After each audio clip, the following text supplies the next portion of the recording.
If you say, no, I'm genuinely psychic and I can do these amazing things, well, great, but you've got to prove it. No, we're not in charge of our own fate, and that's kind of the point. Does God exist? These are great questions. Okay, well, I suppose they are by the nature of big questions. Hi, I'm Derren Brown, and I'm here at Penguin to answer some big questions.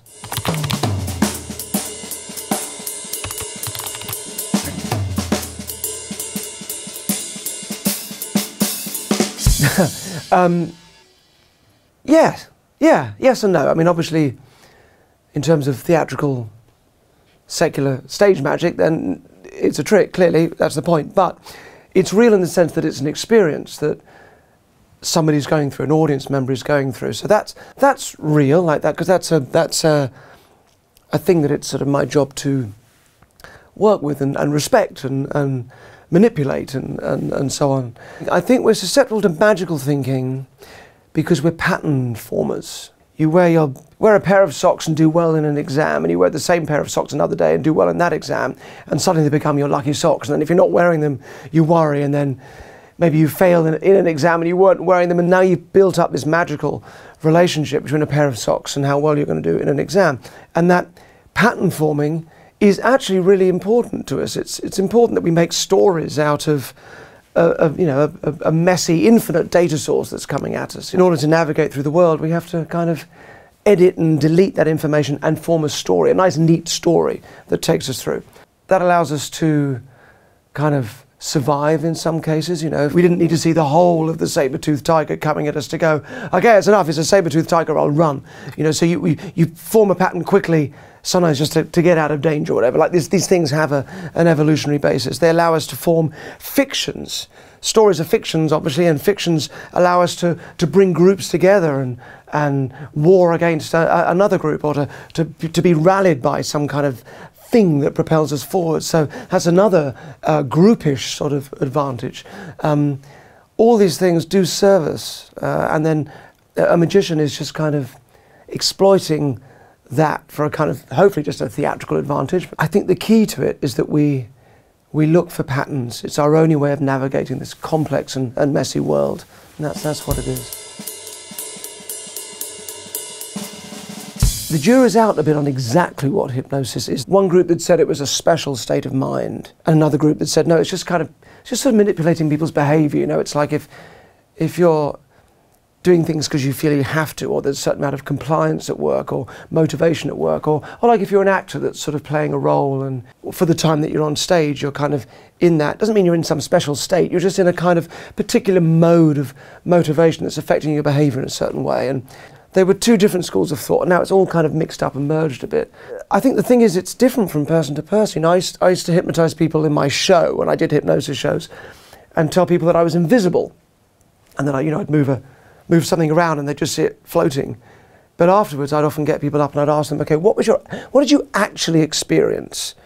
And some people would say, well, I could see you were floating in the glass, but I didn't want to go, oh, sorry, it's not working. And other people might say, well, yeah, when I think back, it must have been you, but at the time, even though, yeah, I can kind of remember it was you, but at the time, I could only, I just felt that glass was floating and I was really scared, but that was real, even though yeah, I suppose it was you doing it. And other people that would say, no, that was definitely on wires. There's no way you were holding it, because I can remember that was definitely floating. So how can you begin to say what's going on when you don't really even know what a person's experiencing, and it might be different from the next person? I err on the side of seeing it as a sort of behavioural thing that is not really a special state. There are people that are hypnotists that exploit it, and again, it looks like one thing on stage or in a therapy situation. But actually, the interesting part is how our sense of who we are, how we allow that to become influenced and sort of become this sort of plastic or fluid thing, depending on the situation we're in. And then it's a very real experience. So it's certainly very real for people, but it doesn't mean that it's a special thing that's like an altered state of consciousness. What happens when we die? If there's any afterlife, it's in what we leave behind us, like an afterglow. Our sense of who we are extends out into every relationship that we have. And whatever we think we are, the truth of that is going to be found in the memories of 10,000 waiters and colleagues and lovers that we leave behind us. And that's where I think our real sense of who we are will be left, like an afterglow after we've gone, that will slowly fade as people stop talking about us and forget who we were. And I think that's the only life after death that we can talk about in any meaningful way. No, we're not in charge of our own fate, and that's kind of the point. That's okay. That's okay. I think by believing we can control the things we can't, we're going to create problems for ourselves. And got enough problems just trying to control the things we can, and enough problems dealing with the fact that a lot of the things we can't control are painful and we can't do much about them. And that our relationships will be disappointing, and that we're going to be disappointed by the people we love the most. And we ourselves are going to cause pain to those people, and we are going to disappoint the people that we love the most. So no, we can't control. We can push for those outcomes we want with high intention. There's nothing wrong with that. But the high intention's fine as long as we accept at the same time that the outcomes may not be right. So high intention, low expectation, I think, is the key. All these things are counterintuitive to our culture of, you know, set your goals and believe in yourself. But I think those things don't always work, because when things go badly, we then got a sense of we failed to add to a list of problems that we've already got. So no, I don't think we can control our fates, but that's okay. It's a good thing. Well, I think before you call anything supernatural, you'd have to define the edges of what natural powers are first. And I guess to an extent we're still discovering some of those, aren't we? So no is a short answer, because if somebody had those powers, then they would by their nature just become the natural powers that we hadn't quite discovered yet. When you look at, say, a psychic giving a reading that seems like it must be something supernatural, there's this whole world of stuff that's hard to grasp first, which is how we as human beings make information fit our situation, how we want to believe in stuff, and then how we edit out all the stuff that doesn't fit with what we already believe, and we just disregard that and just remember the stuff that fits the story that we want to tell ourselves. All of that is such a huge bit of the human experience. You've got to get through all that first and show it wasn't any of that before you come to the conclusion that it was actually supernatural. If you say, no, I'm genuinely psychic and I can do these amazing things, well, great, but you've got to prove it. It's no good just saying, well, you can't disprove it, you can't prove I'm not really doing it. Well no, because it's really hard to prove someone isn't doing it. It's hard to prove a negative. So it's up to you to prove the positive if you're making that claim. So things like that are useful when you're dealing with those claims. But in short, no, I don't believe people have these supernatural powers that they sometimes profess to, no. Why do we strive for fame? That's an interesting one. Something that religion does, which atheists like me don't give it credit for. It speaks to our very human need to transcend our ordinary experience. Whatever you believe about religion, or however well it does that, like it probably doesn't do it very well maybe, but it's speaking to that need that we have to transcend our ordinary life. Now, if we don't have that bit of respect for religions or for the power of myth, then we have this sort of free-floating need still for transcendence, to lose ourselves in things that are bigger than us, to rise above our ordinary, everyday, kind of boring, often painful, messy, complicated existences. And so we pin that on things like fame and money and things that do an even worse job at actually supplying it. You know, the nice things get nicer, the horrible things get more horrible. You know, you have stalkers to deal with, or public embarrassments and things that you never have to face normally. So I think that's why. I think it's a very touching human need. I'm sure it's exacerbated by social media and that world that we live in now, but I think the important thing is to listen to what these things are actually articulating. And if we don't want to find them in religion, the key thing is we find them in things that are bigger than ourselves, and losing ourselves in things that are bigger than us, right? That's how we find meaning. I don't think there is a key. I don't think there's one key. I think there are things that help, but they help at different stages of your life. Different places where you are in the kind of psychological journey of just being a human being. The things I've found useful, the Stoic lesson of not trying to control things that are out of your control. Because where you do, you just create anxiety and frustration because you're trying to control something you can't. How events turn out, right? How successful we actually are in things. A lot of those things are just not really under our control. So by letting those go, and only being concerned with our efforts, our thoughts, our actions, how much effort we put into something, like our intentions, but we lower our expectations. High intentions, low expectations. Our efforts, but less concerned about the outcomes. I think that's very helpful.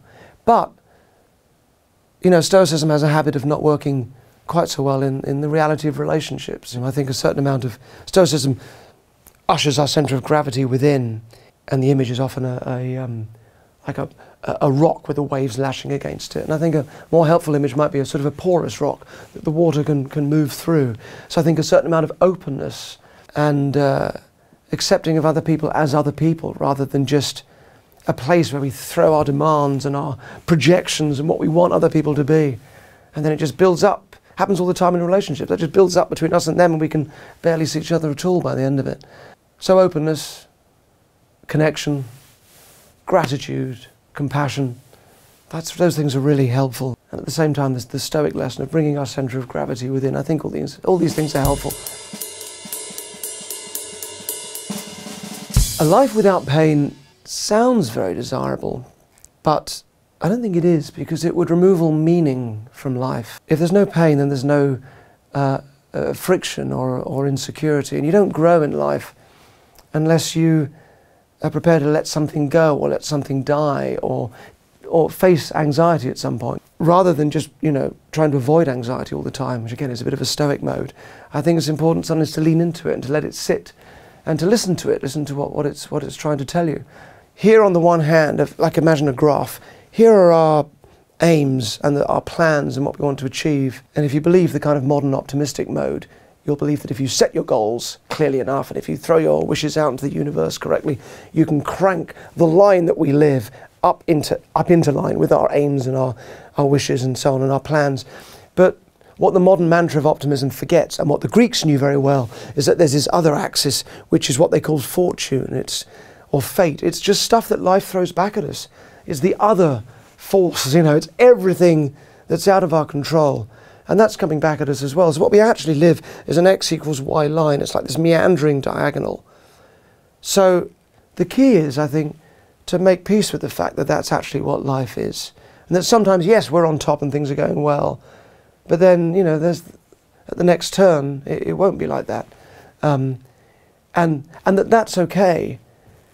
And, you know, one of the things I talk about in the book is that not only is that kind of okay, but the very nature of that is something we all share.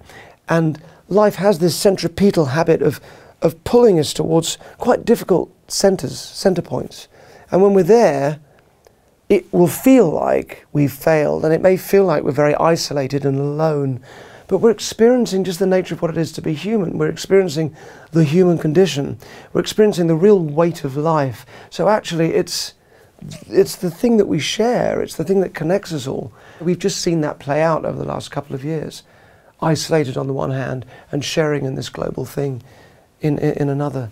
So all that's really important. I think pain, but putting pain into context and a different sort of understanding, I think is really important. Does God exist? These are great questions. Okay, well, I suppose they are by the nature of big questions. I get it. It's just clicked. I don't personally believe in God. I'm an atheist, and that doesn't give me any agenda other than I just don't happen to believe in that. But I think the idea of God existing, wherever we find that, is a helpful one. Just that sense of an overarching something that just helps with your sense of structure and finding your place in the world. So no, I don't believe that God exists, but I believe that the notion of something is helpful. The trouble is all the other stuff that comes with it, of course. But if we put all that to one side, we shouldn't ignore the still small voice of calm that's in there somewhere. Hey, thanks for watching. And you can get my book, A Book of Secrets, in hardback and audio and ebook by clicking on the link below in the description. And don't forget to subscribe to Penguin for more videos like this.